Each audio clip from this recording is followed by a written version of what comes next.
Hi, and welcome to another episode of Walking the Path. Every week I'm walking a path somewhere in the world and sharing some thoughts.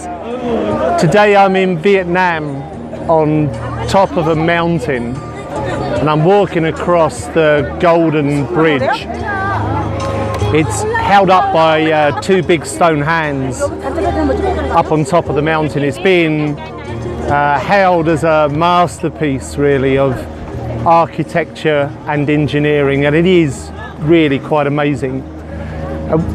What is equally amazing, maybe more so, is that I'm walking across it while talking, filming and weaving my way in and out of the crowds here. It may not seem amazing at first thoughts because many people do it, and maybe you've been walking and talking for many years, but of course when you first needed to learn it, it was a very complex thing. Managing all the muscle movement, constantly maintaining balance and adjusting always for the environment around you. Once you learn, then you can process the whole thing on autopilot, just like other skills we learn in life. Riding a bicycle, driving a car, at first these are complex things, and then once we've learned to do them, we're able to process them on a degree of autopilot. All of our habit patterns work in this way, and if we understand it, we can really benefit from it. When I was a small boy, my uncle came to stay overnight, and he told me, Brian, if you tap your head 7 times, you'll wake up at 7 o'clock in the morning. I watched him do it, and I tried it, and it worked, and I used it for years, and if I told people about it, they'd find it very funny. But I've met many people that do it and don't need to rely on an alarm clock. It works because your subconscious is like your personal autopilot, and it's goal orientated. It always wants a target, something to aim for. It was many years later in my life when I discovered personal development, and through it was helped to understand how the conscious and the subconscious mind work together. One of my first training partners was a sports coach. I've worked with many athletes, and of course they train very hard, they become physically fit, they develop their skill within their routine, and they use visualization to enhance their performance. And it all comes together just before an event when they visualize themselves crossing the line, clearing the bar, winning the race, because it helps them to give their best performance. It can all come apart if they start to visualize negatively.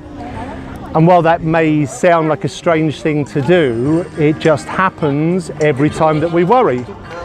When we worry, we're actually picturing what we don't want. And one of the most important things to understand about your subconscious mind is it doesn't know the difference between what you want and what you don't want. It's almost mechanical. It moves towards your dominant thought. If you're worrying about something in your life, it means you're actually picturing what you don't want to happen, and through that, your subconscious moves you towards it. Last week I was in Italy skiing with my children, and a couple of years ago they were close to the edge, and I was really worried, and I skied over to them and I kept saying to them, stay away from the edge, stay away from the edge. And of course I went over the edge and into some form of self-sabotage. And I've fallen into self-sabotage at different times and in different ways in my life. When you worry, it's like negative goal setting, negative visualization. You're actually commanding your subconscious with what you don't want to happen rather than what you do want to happen.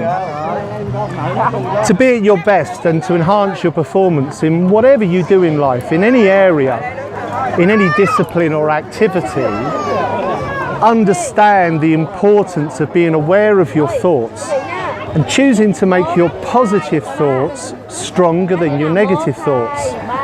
One of the best ways to do this is by setting goals, and in particular a goal map, because of the unique combination of words and pictures, helps you to use more of your brain And through the words, you become consciously clear about where you want to go and what you want to do. And with the imagery, you help to command your subconscious to move you towards it. And so whatever path you are on, whatever direction your desires lay, keep stepping towards the achievement of your dreams, my friend. And I look forward to being with you next week when I'll be on another path, sharing another thought about life. I wish you well. Safe travels. Bye for now.